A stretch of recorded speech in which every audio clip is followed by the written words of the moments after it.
Good morning, all. I hope you slept well. I did indeed. Golly, yesterday was a really divine timeline at divine timing, divine greatness. Feel the thrill. Soul equates to billionaire energy. Boundaries, standards for yourself. Use your discernment. Time out. Spiritual promotion. Be ballsy. Peace and happy on this planet. Laughter all day. Create timelines. Divine alignment. That's what I live for, man. That's what I live for. You know? Nobody deserves to feel like they ain't heaven bound. I don't want nobody to feel that way. Even the president himself. I'm saying prayers for you, brother. I am indeed. And I'm sorry, I hate to break it to you, but Air Force One is not heaven. It's nowhere close to it. Alright? It's nowhere close to it. So, there's that angle of that. Anyways. I know what the meaning was behind the message, and I hear you loud and clear. I hear what you're saying. You know? Understood. I'm on my own. Okay. But see, that's the thing. I'm not on my own. I actually got God flying with me. He's standing here right next to me. Jesus too. All my angels. And I got a lot of people in my community. My community. All around the world. Fighting and balking back with me. I do not stand alone. I don't. Even though you want to create this facade as if I am. But baby, I am not. And again, that's the thing with that too, is like, that's what they want you to feel, like you are standing alone, but you're never standing alone. You really just aren't. You have to embody that. As well as you can't be someone that talks the words of the Bible, but you don't actually feel it. And how are you being it? You know, it came to me last night. It was in a song. I live in the words, but can't explain them. There's so many people that do that in reference to the Bible. And when I say explain it, like they can explain the biblical meaning, but they can't correlate the biblical meaning to their actual life because they haven't connected to the Bible in the words as one, right? I have to say, they sent me a new tag. My tag needed to be renewed this month for my birthday. And I don't know why I got a new tag. I've had mine since I was driving in 16. That's how long I've had my tag. I do believe so, at least. I'm pretty sure. But I mean, I'm here for it. Maybe it'll help me not have craziness on the road with a different tag number. Maybe there was some cool intentions behind it. So I'll give you that. So I give mad thanks for that. I wanted to give a shout out to my local tax collector's office for that one. Car. But that said, I wanted to go over a few Bible verses because I feel like the world needs it right now. I know I do. You know, it's seeing everything on the news, seeing everything on my algorithm, just seeing how dirty it's getting.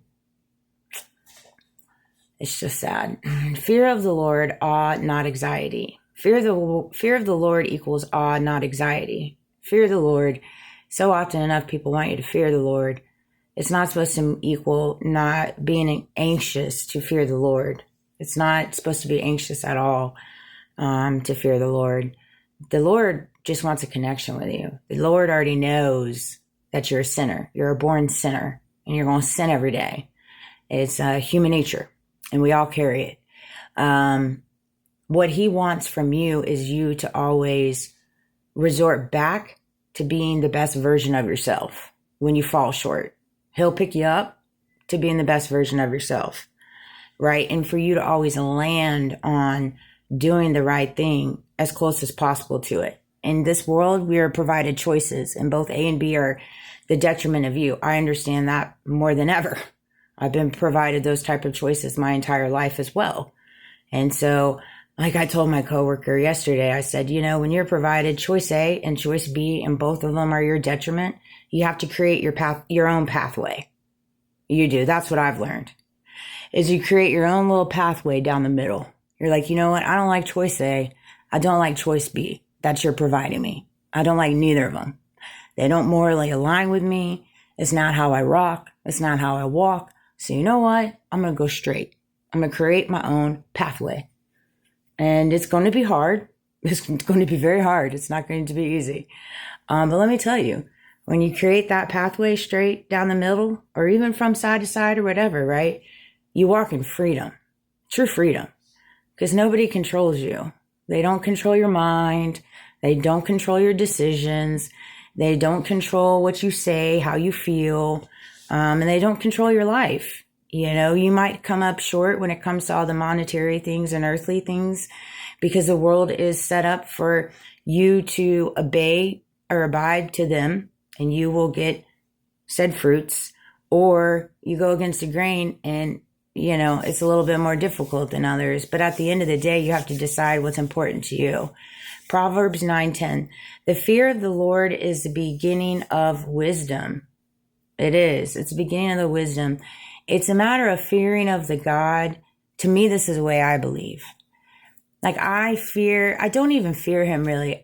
Because I know he knows me through and through, that he knows I'm always trying to do right by him and do right by my brothers and sisters. He knows that I always land on that. But I fear that I'm not making him happy, that I'm not making him proud. I'm not doing enough. I could be doing things better.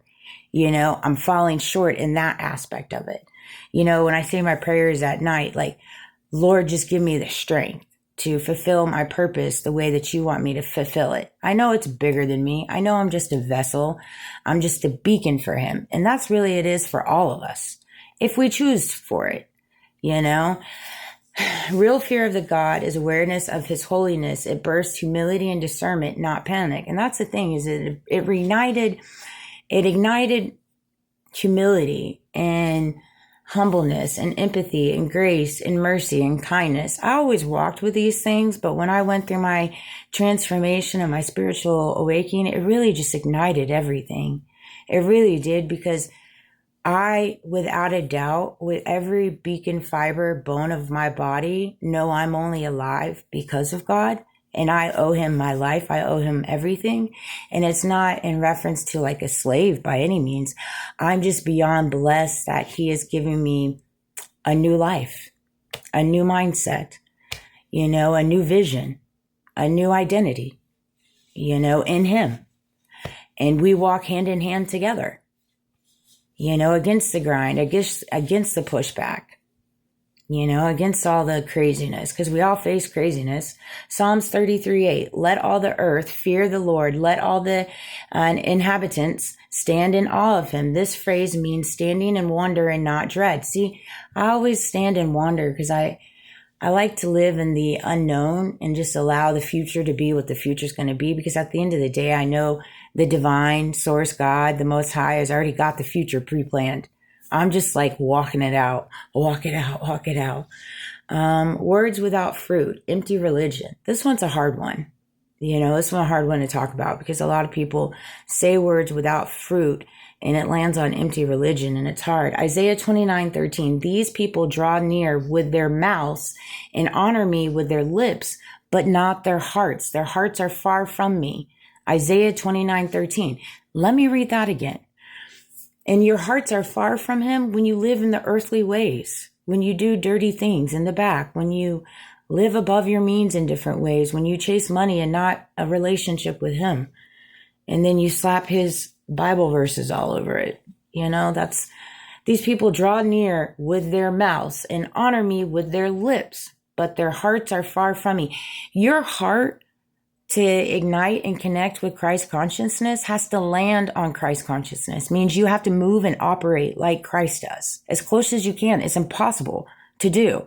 It's impossible to do, right? It's absolutely impossible to do. But what you can do is try. And then when you fall short, you get back up and you try again. You get back up and you try again. And that's how you remain in Christ consciousness. And that's how you receive the fruits of his labor all day, every day. I promise you will. I promise you will. Mark my words. Let's see here. saying I'm God fearing while living